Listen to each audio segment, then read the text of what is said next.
BRS అధినేత కేసీఆర్ ఎన్నికల ప్రచారం ప్రారంభించి ఇవాల్టితో ముగుస్తున్నది. మొత్తమైన మిర్యాలగూడ నుంచి ప్రారంభమైన యాత్ర 13 లోక్సభ నియోజకవర్గాలను చుట్టి వచ్చింది.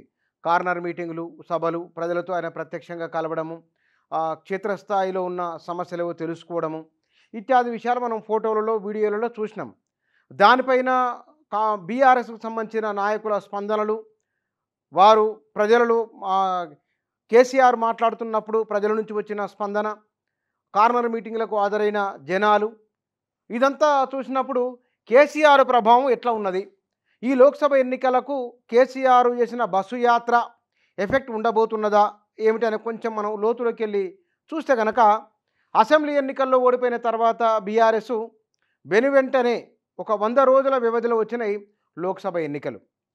అప్పటికప్పుడే ఎన్నికలు రావడం వలన ఆ పార్టీ ఎందుకు ఓడిపోయిందన్న దానికి కారణాలు ఏవైతే ఉన్నాయో ఆ కారణాల కొనసాగింపు లోక్సభ ఎన్నికలకు కూడా ఉంటుంది.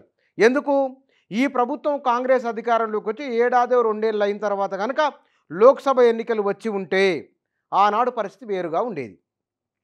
ఆ ప్రభుత్వం పోయింది, కొత్త ప్రభుత్వం వచ్చింది. కొత్త ప్రభుత్వం తనదైన ముద్ర వేస్తూ ఉన్నది. ఈ సందర్భంలో వచ్చిన లోక్సభ ఎన్నికలు, ఈ లోక్సభ ఎన్నికల్లో బీఆర్ఎస్కు ఒక సీటు రాదు అని పీకే చెప్తున్నారు, సర్వేలు చెప్తున్నాయి, చాలామంది వ్యాఖ్యానిస్తున్నారు కూడా. కానీ కేసీఆర్ చెప్తున్న మాట 10 నుంచి 12 లోక్సభ స్థానాలు బీఆర్ఎస్కు రాబోతున్నాయి అని. ఎందువల్ల అంటే దానికో లాజిక్ కూడా ఉన్నది. లాజిక్ నెంబర్ 1 అంటే వారు చెప్తున్న దాని ప్రకారం 2014 ఎన్నికల్లో, అసెంబ్లీ ఎన్నికల్లో ఆనాడు బీఆర్ఎస్కు వచ్చిన ఎమ్మెల్యే సీట్లు ప్రభుత్వ ఏర్పాటుకు సరిపడినంత మాత్రమే. అనంతరం జరిగిన లోక్సభ ఎన్నికల్లో అత్యధిక స్థానాలు బీఆర్ఎస్ గెలుచుకున్నది. 2018 లోక్సభ అసెంబ్లీ ఎన్నికల్లో 80 పైగా స్థానాలు ఎమ్మెల్యేలను గెలుచుకున్నది బీఆర్ఎస్. ఆ తర్వాత జరిగిన లోక్సభ ఎన్నికల్లో కేవలం 9 మాత్రమే. అంటే అంతకుముందు గెలుచుకున్న స్థానాలు 2, 3 కోల్పోయింది బీఆర్ఎస్. ఇప్పుడు ఎన్నికల్లో ఓటమి పాలైంది. కేవలం 39 మంది మాత్రమే ఎమ్మెల్యేలను గెలుచుకున్నది. అంటే 14, 19 అనుభవాన్ని చూసినప్పుడు ఇప్పుడు లోక్సభ ఎన్నికల్లో ఆటోమేటిక్గా బీఆర్ఎస్ సీట్లు పెరుగుతాయి అనేది ఒక logic number 1. Logic number 2, KCR యాత్ర ప్రారంభించక ముందు ప్రజల్లో ఉన్న చర్చ, మీడియాలో జరిగిన ప్రచారము భిన్నంగా ఉన్నది. ఇప్పుడు కేసీఆర్ యాత్ర ప్రారంభించిన తర్వాత ప్రజాస్పందనను బట్టి చూస్తే కనుక, అక్కడక్కడ రికార్డ్ అవుతున్న కొన్ని అభిప్రాయాలు చూస్తే కనుక బీఆర్ఎస్కు 10, 12 కాకపోయినా సరే ఓ 2, 3 లోక్సభ స్థానాలు రాకపోతాయా, వచ్చి తీరుతాయి అనే ఒక భావన వ్యక్తమవుతున్నది. మరి నిజంగానే ఈ 2 అంశాలను మనం చూసినప్పుడు, మొదటిదేమో గడిచిన 10 ఏళ్ల ఒక అనుభవం. ఇప్పుడు కేసీఆర్ బయటకు వచ్చిన తర్వాత నీటి సమస్య, కరెంటు సమస్య, రైతుల సమస్య ఇవి మాట్లాడుతూ వస్తూ ఉన్నారు. ఇంతకుముందు కేసీఆర్ ఎవరిని కలవరు అనే ఒక చర్చ ఉన్న సందర్భం నుంచి ఇవాళ కేసీఆర్ అందరినీ కలుస్తున్నారు, అప్పుడు ఎందుకు గెలవలేదు, ఇప్పుడు ఎందుకు కలుస్తున్నారు అనే వాటికి కూడా ప్రత్యక్షంగా కొన్నిసార్లు, పరోక్షంగా మరికొన్నిసార్లు కేసీఆర్ సమాధానం చెప్తున్నారు, బీఆర్ఎస్ నాయకులు చెప్తున్నారు. అందులో వారన్నది ఆనాడు ప్రభుత్వంలో ఉన్నారు కాబట్టి ఎవరిని కలవడం సాధ్యం కాలేదు, ఇవాళ ఆయన ప్రభుత్వంలో లేరు కాబట్టి కేసీఆర్ తనకు ఇష్టమైన సినిమా పాటలు వింటున్నానని, తనకి ఇష్టమైన పుస్తకాలు చదువుతున్నానని, కాబట్టి మునుపటంతా పని ఒత్తిడి లేదు కాబట్టి ఇవాళ అందరినీ కలవగలుగుతున్నారని కేసీఆర్ చెప్తున్నారు.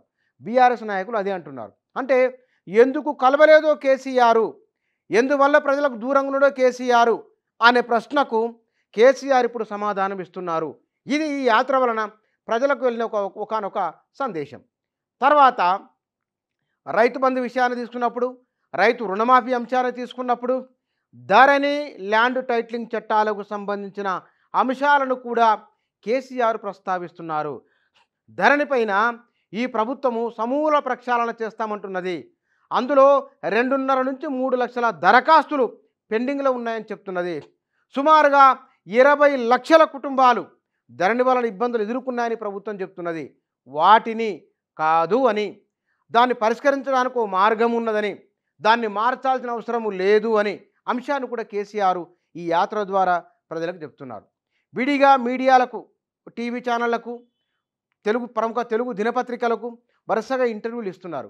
ఈ ఇంటర్వ్యూల ద్వారా టీఆర్ఎస్ బీఆర్ఎస్గా ఎందుకు మారింది, నెంబర్ 1, ఈసారి ఎన్నికల్లో బీఆర్ఎస్ అప్పుడు ఎందుకు ఓడిపోయింది, ఈ లోక్సభ ఎన్నికల్లో ఎన్ని సీట్లు రాబోతున్నాయి, ఎందువల్ల రాబోతున్నాయి అనే విషయాన్ని కూడా ఆయన చెప్తూ ఉన్నారు. అంటే కేసీఆర్ బస్సు యాత్ర ప్రారంభించిన తర్వాత ఇన్నాళ్ళు అక్కడ ఇక్కడ వారి నోట వీరి నోట విన్నవి, అక్కడక్కడ ప్రచారంలో ఉన్నవి చాలా అంశాలకు ఫుల్ స్టాప్ పడింది. కేసీఆర్ ఏం చేయబోతున్నారు, కేసీఆర్ ఏం ఆలోచిస్తున్నారు, కేసీఆర్ ఎందుకు ఓడిపోయారు, కేసీఆర్ ఎందుకు ఎవరిని కలవలేదు, కేసీఆర్ భవిష్యత్తులో ఏం చేయబోతున్నారు, బీఆర్ఎస్ భవిష్యత్తు ఎట్లా ఉండబోతున్నది, ఈ మొత్తం అంశాలపైన ఒక ఇమేజ్, ఒక మెసేజ్ కేసీఆర్ బలంగా ఇచ్చే ప్రయత్నం చేసింది. వారు అన్నారు, ఒకవేళ తెలంగాణలో కనుక బీఆర్ఎస్ ఓడిపోకుంటే మహారాష్ట్రలోను కర్ణాటకలోను ఉనికి బలంగా ఉండేది, అక్కడ మెజారిటీ లోక్సభ స్థానాలను గెలుచుకునేవారం అంటున్నారు. ఇంకో మాట అన్నారు, బీఆర్ఎస్ శ్రేణులకు ఉత్తేజం కలిగించే ఒకానొక విషయం, పార్టీ గ్రామస్థాయి నుంచి రాజధాని వరకు పునర్నిర్మాణము పునర్వ్యవస్థీకరణ జరగబోతున్నదని చెప్పడం. అంటే ఇవన్నీ కూడా బస్సు యాత్ర రావడానికి ముందు కేసీఆర్ ప్రభావం ఎట్లా ఉండబోతున్నది, బీఆర్ సీట్లు వస్తాయా రావా, ఎందుకంటే సిట్టింగ్ ఎంపీ అభ్యర్థులు వెళ్ళిపోవడం ఒక అంశం, రెండోది టికెట్ ఇచ్చినా సరే పోటీ చేయడానికి ఎవరు ముందుకు రాకపోవడం, మూడోది ఎమ్మెల్యేలు కూడా పార్టీని వదిలి వెళ్ళిపోవడం, నాలుగోది నియోజకవర్గాలలో ఉన్న ప్రముఖ నాయకులు కూడా బయటికి రాకపోవడం, ఇవి వ్యతిరేక అంశాలుగా బీఆర్ఎస్కు ఉన్నాయి. ఒకసారి కేసీఆర్ రోడ్డు మీదకి వచ్చిన తర్వాత రాలేము రాబోము అన్న నాయకులు కూడా రావడం అనివార్యమైంది. ప్రజల్లోకి వచ్చి వారు కూడా కేసీఆర్ వెంట ఉండవలసి వచ్చింది. ఇది నిజంగానే కేసీఆర్ యాత్ర ఏ మేరకు ఓటు రూపంలోకి మారబోతున్నది, కేసీఆర్ ఉపన్యాసానికి చప్పట్లు కొట్టిన వేలాది మంది ప్రజలు పోలింగ్ బూత్లోకి వెళ్ళి కారు పైన ఓటేస్తారా లేదా అనేది నిర్దిష్టంగా చెప్పలేము. కానీ కేసీఆర్ బస్సు యాత్ర చేయడం వలన, కేసీఆర్ బయటకు వచ్చి ప్రజలను కలవడం వలన బీఆర్ఎస్ పట్ల కొంత అనుకూలత సానుకూలత వచ్చింది. అయితే ఓట్ల పర్సెంటేజ్ కాంగ్రెస్కు బీఆర్ఎస్కు 2% చెప్తున్నప్పటికీ డజన్ల కొద్ది నియోజకవర్గాలలో 20, 30, 40, 50 వేల మెజార్టీలతో కాంగ్రెస్ పార్టీ గెలిచింది. ఉత్తర తెలంగాణలో వేల మెజార్టీ, బీఆర్ఎస్కు కాంగ్రెస్కు మధ్య పొంతనే లేదు. దక్షిణ తెలంగాణలోనే వందలు వేలల్లో 5,000, 10,000, 15, 20,000 లోపు ఉన్న నియోజకవర్గాలు ఉన్నాయి. తక్కువ ఓట్లతో బీఆర్ఎస్ గెలిచినవి కొన్ని ఉన్నాయి.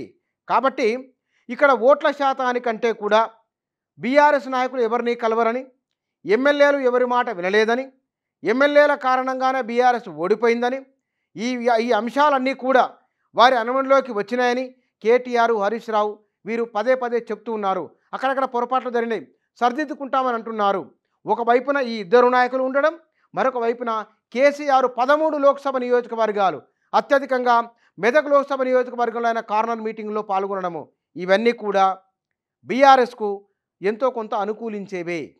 మరి మునుపటన్ని 9, 10 స్థానాలు వస్తాయా, 11, 12 స్థానాలు వస్తాయంటే నంబర్ ఇంత అని చెప్పలేము. కానీ ఏమీ లేదు, బీఆర్ఎస్ పని అయిపోయిందన్న దగ్గర బీఆర్ఎస్ పని అయిపోలేదు, అయిపోయే అవకాశం లేదు. కేసీఆర్ ఆయన పనితీరు ఇట్లా ఉంటుంది. ఇప్పుడే ఇవాళ ఉన్నట్లుగానే కేసీఆర్ ఒక 6 నెలల ముందు కనుక ప్రజల్ని కలిసి ఉంటే కనుక, ఇప్పుడు మాట్లాడినట్లుగానే 6 నెలల క్రితమే కనుక కేసీఆర్ మాట్లాడింటే బీఆర్ఎస్కి ఫలితం వచ్చి ఉండేది కాదు. అంటే ఇట్లా ఉంటే కనుక వచ్చి ఉండేది కాదు, అంటే ఆయన ఎట్లయితే ఉండాలనో అట్లా ఉన్నారు అని మెజారిటీ ప్రజల్లో చర్చ జరగడానికి బస్సు యాత్ర ప్రధానమైన కారణమైంది. ఈ కారణము కేసీఆర్ పట్ల ఉన్న సానుభూతి, కేసీఆర్ ఉంటే బాగుంటుందని అక్కడక్కడ అంటున్న మాటలు, ఇవి ఎంత మాత్రం ఉన్నాయి, ఎంత తీవ్రంగా ఉన్నాయి, వీటి ప్రభావం ఏమిటి అనేది ఎన్నికల ఫలితాల ద్వారా వెల్లడయ్యే అవకాశం ఉంది.